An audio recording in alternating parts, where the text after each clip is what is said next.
Hey everyone, Crisis here. Today, after some counseling, I've decided to finally answer a question pondered by many PlayStation All-Stars Battle Royale fans, if there are any.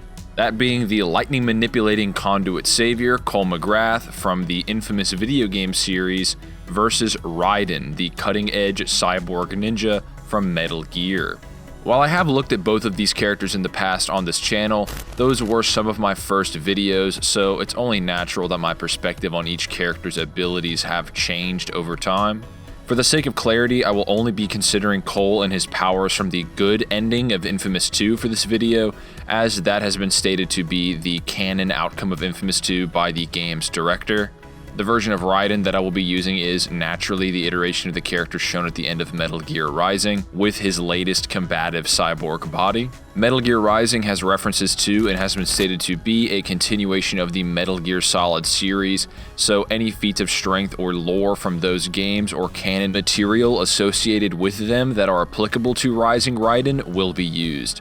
That's not to say Rising is necessarily canon to the Metal Gear saga, that's a different discussion entirely. The only point there is the events of the Metal Gear Solid timeline have taken place before the events of Rising, even if you think it's some parallel universe or something.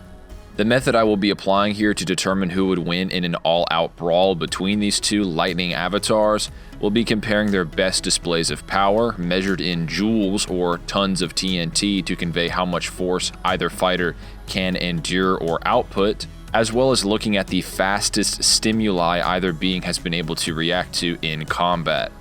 Further contrasting other details such as the fighter's combat skill level, their equipment, and other factors that could influence the battle.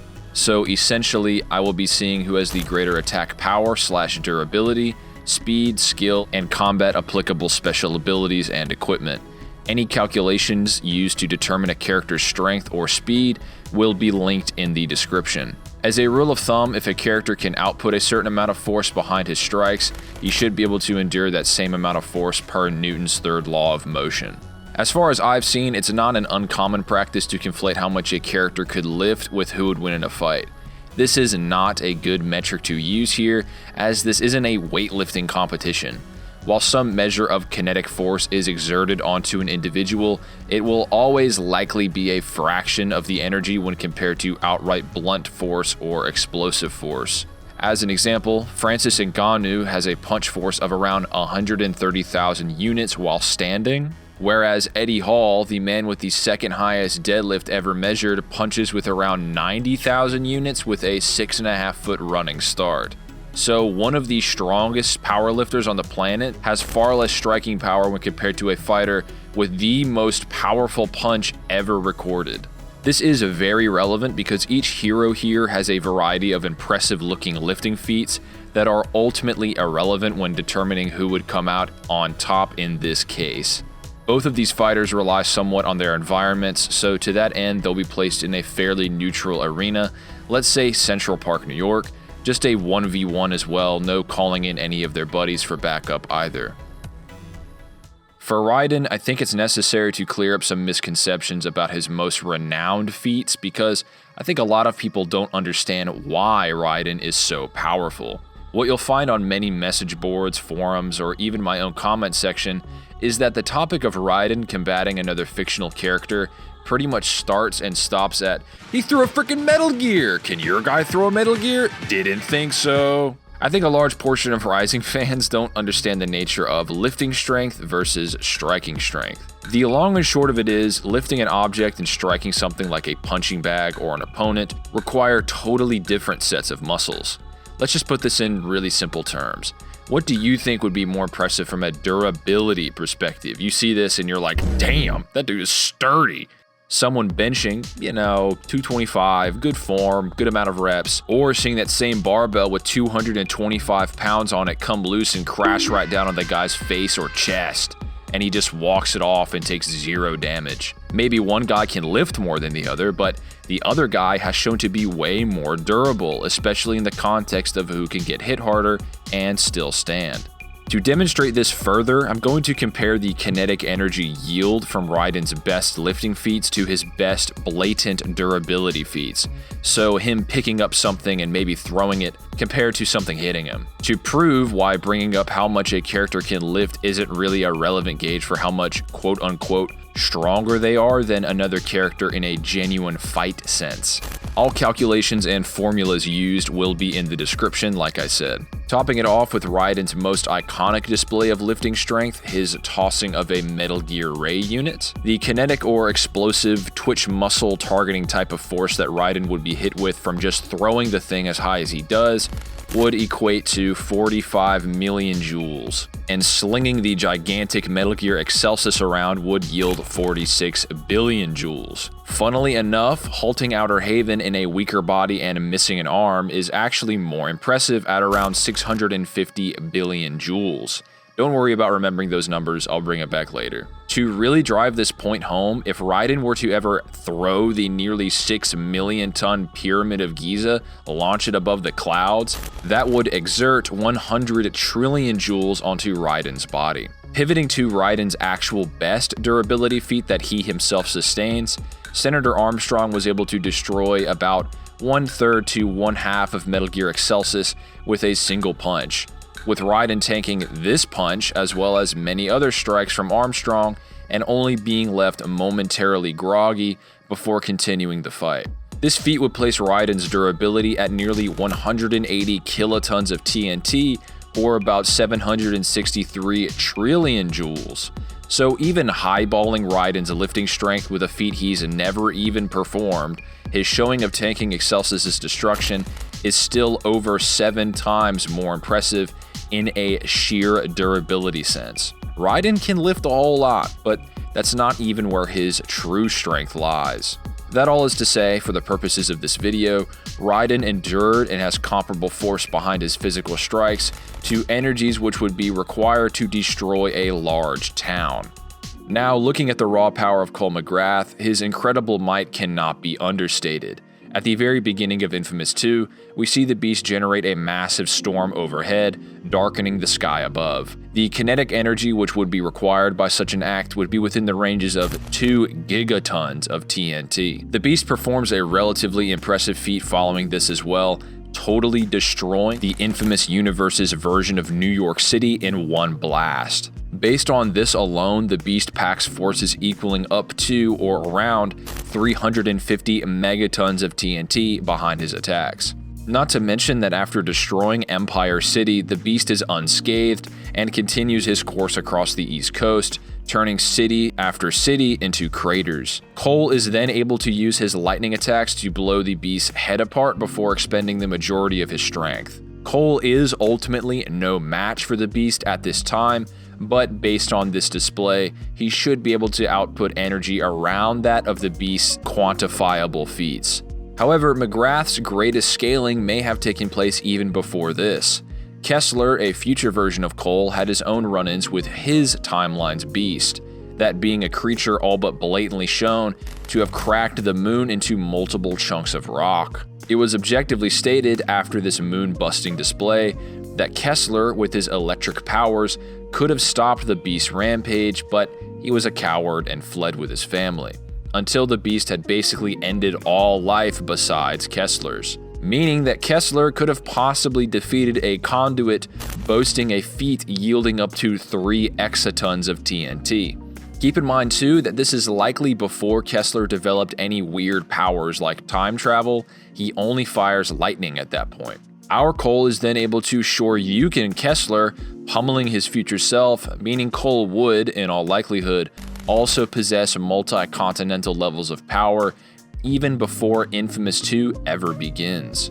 And this isn't really contradicted going forward. All it would mean is that the main timeline beast is stronger than the original, with Cole's battle with him hindering his own powers moving forward until Cole can absorb enough blast shards to regain his end of Infamous 1 power levels towards the end of the second game.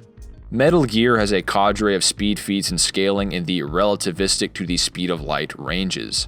In Metal Gear Solid 4, we see that Liquid Ocelot, while piloting Metal Gear Ray, is able to dodge the free electron laser from Metal Gear Rex, placing this feat at 70% of the speed of light. This makes sense within the universe, seeing as Ray was designed to counter Metal Gears like Rex, with the speed of light laser beam being among Rex's standard armament, as well as the fact that the MGS1 mission log objectively canonically stated that Snake dodged Rex's overwhelming attacks, with the Metal Gear's laser being consistently used during the boss battle and cutscenes.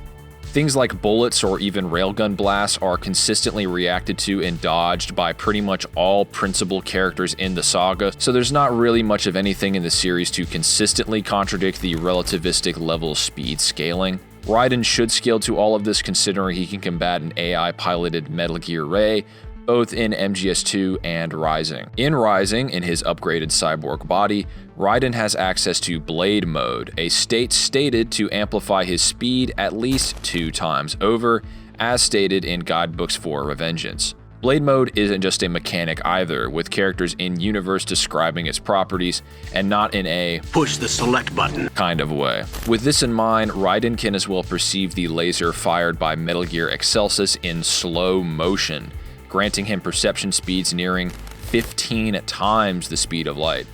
This is likely a low ball, and I could go into Raiden's speed even further, but I think this is sufficient for the sake of this video. My Metal Gear videos are in desperate need of a remake, after all.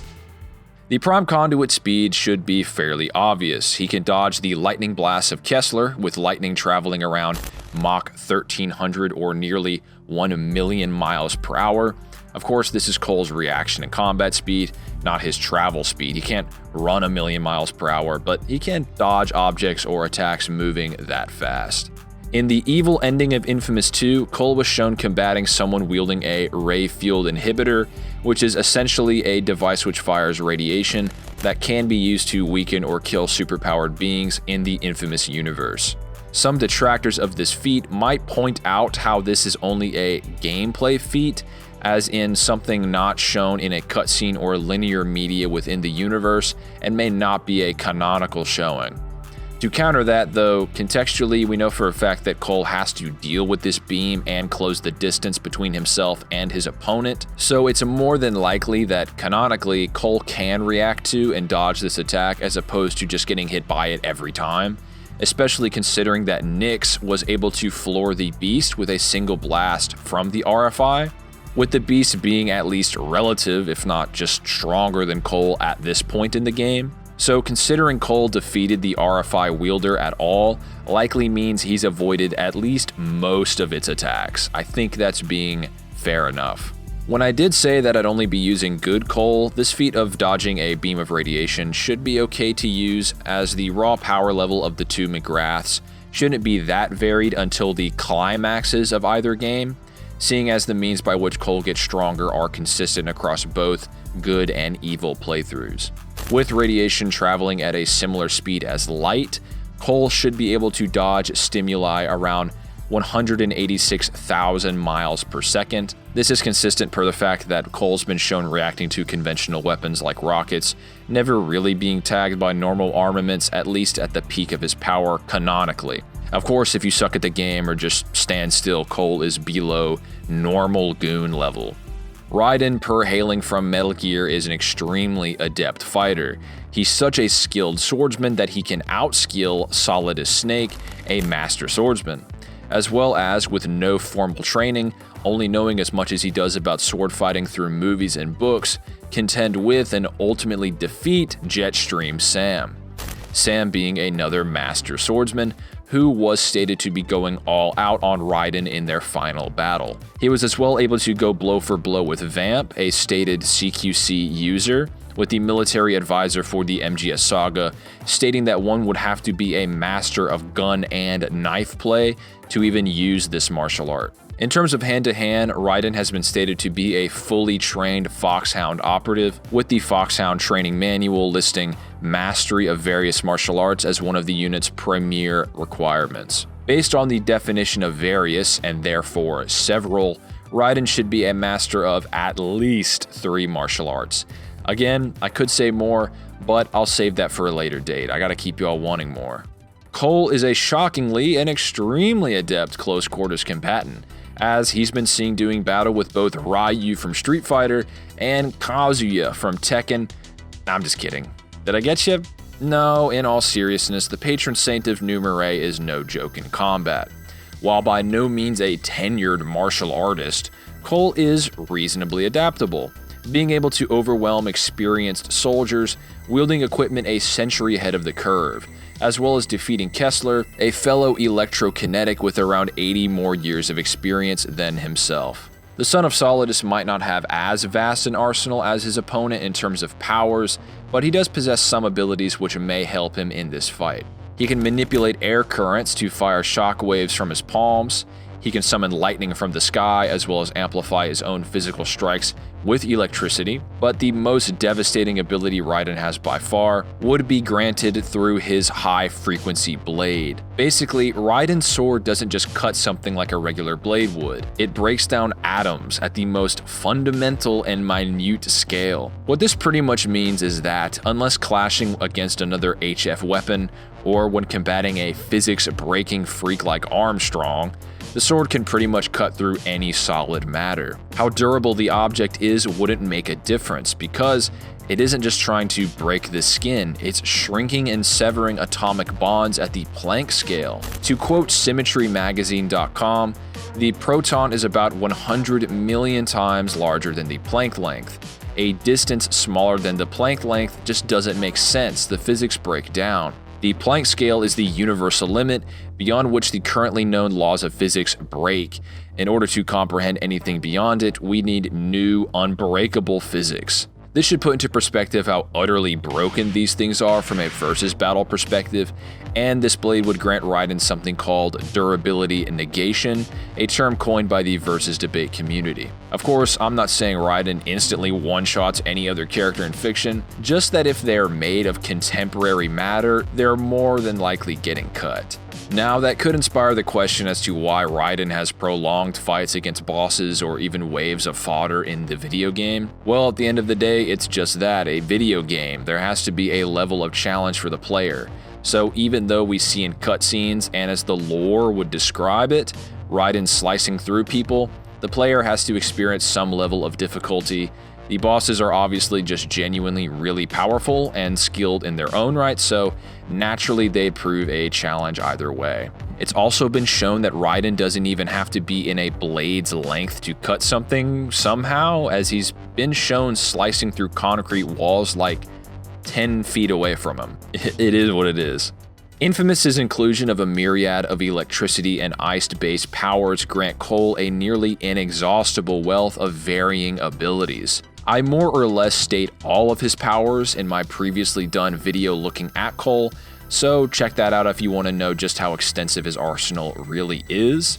But for now, just know that Cole can of course fire lightning bolts, glide, has telekinesis, can create shields, small tornadoes, and freeze enemies with his ice powers. He can as well sense the electric energy in one's brain, using the power to find an otherwise invisible opponent, and as well read the intention of others, at least seeing if they're evil or not. Cole can as well heal his wounds through absorbing nearby sources of electricity, such as car batteries or lampposts.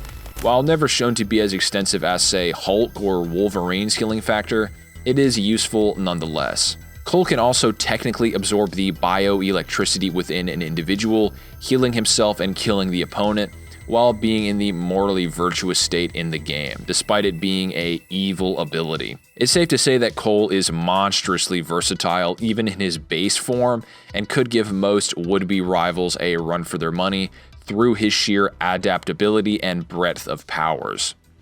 So, to fully compare and contrast Cole and Raiden's raw stats, in terms of attack power and durability, Raiden is the underdog. Even being generous to Raiden and scaling his durability above Psycho Mantis's ability to cause high-tier natural disasters, asserting that attacks such as his psychokinetic spheres equate to around the energy produced by volcanic eruptions such as Krakatoa and Mount Vesuvius, there would still be millions of times a difference between Cole and Raiden's power levels. Speed-wise, however, Raiden should be faster, considering he as well scales to the speed of light, while having twice that speed in Blade mode. While Cole does possess Precision mode, which is more than likely strictly a gameplay mechanic unlike Blade mode, it lacks the hard and fast quantification that Blade mode has. With Raiden, we know for a fact that Blade mode doubles his attack speed, whereas it's up in the air with Cole. And that's even ignoring the fact that Ripper mode further amps Raiden's attack power and speed. Also, the Liquid Ray Rex laser feat is just a better feat than Cole's RFI one, a near 20% speed difference in Liquid Ocelot's favor. When it comes to skill, there really isn't a debate here. While Cole does best militias with futuristic technology, he's pretty blatantly far more powerful than most of the forces he contends with. It's pretty much like if there was a group of standard suit Iron Men versus the Incredible Hulk. Hulk isn't skilled just because he bulldozes through the advanced opposition, no matter how high-tech they are. Same goes for Cole. As far as Cole's victory over Kessler, while impressive, beating decades-older versions of yourself with way more experience is sort of par for the course in Metal Gear Solid. Big Boss versus the Boss, Snake versus Big Boss, Raiden versus Solidus. There's also the fact that experience in and of itself, that being just vaguely doing stuff, it's not the same as actually just being skilled. I doubt I need to go all that in-depth here, but Raiden's far superior to Cole in the realms of armed and unarmed combat. Cole is, however, far more powerful, especially when using the Beast's moon-shattering scaling. So if Cole were to ever hit Raiden with a lightning-amped strike or electric blast, it would pretty much atomize the cyborg. While Raiden can summon and harness electricity to some degree, it's just not at the level of the meta-human conduit beast-busting lightning blast that Cole can output. There is also the fact that Cole does have far more abilities than Raiden. He utilizes electricity in far more varied ways, has ice powers, could absorb the electricity in Raiden's still human brain, can nearly fly, etc. All advantages over Raiden. It's just that Raiden with a smaller kit, being the HF Blade primarily, is still just so effective. But if you ignore the speed gap and think Cole could manage to get lucky, it would be a rather easy victory for the Conduit. Overall though, I see Raiden winning this fight more times than not, due to being too fast for Cole, being able to dodge the distance and being fast enough to dodge lightning or ice blasts. A far more skilled fighter, being a master swordsman and martial artist, and through his sword can pretty much slice through Cole at a fundamental level unironically, making Cole's far greater durability null and void, legit looking like some future Trunks versus Mecha Frieza battle. Some might point out how Cole is left unaffected by Beast's gravitational vortex, which was shown disintegrating people, turning them to ash particles, and should function on the atomic level based on statements made by John White. To say that Cole should have a resistance to having his molecules broken down, while this may be true, John implies that it took great effort to reconstitute himself at the atomic level, proving that manipulating matter at this fundamental scale is likely their limit. To quote the University of South Wales, suppose that you measured the diameter of an atom in Planck lengths, and that you counted off 1 Planck length every second.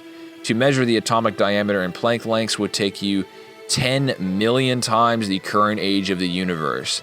That is to say that the scale with which the HF Blade operates is at a far more fundamental level and would still bypass Cole's durability even if he can resist atomic attacks. So at the end of the day, Cole is far more powerful than Raiden in terms of durability and attack power, has a much wider arsenal, but is slower and much less skilled than Raiden, who has a weapon that can pretty much one-shot Cole if he goes for a vital area, as he typically does. And if we're considering evil ending Cole, he would eventually win since the Beast exists as some non-corporeal consciousness, and it's not like Raiden can separate every atomic bond in Cole's body. So Beast Cole would likely just drain the life from Raiden or blow himself up and the entire city he and Raiden are fighting into hell, and just heal after Raiden's been reduced to ash. And with all that said, you can show your support for content like this by either liking or subscribing, and feel free to comment your thoughts on this matchup or suggestions for later versus videos down the road.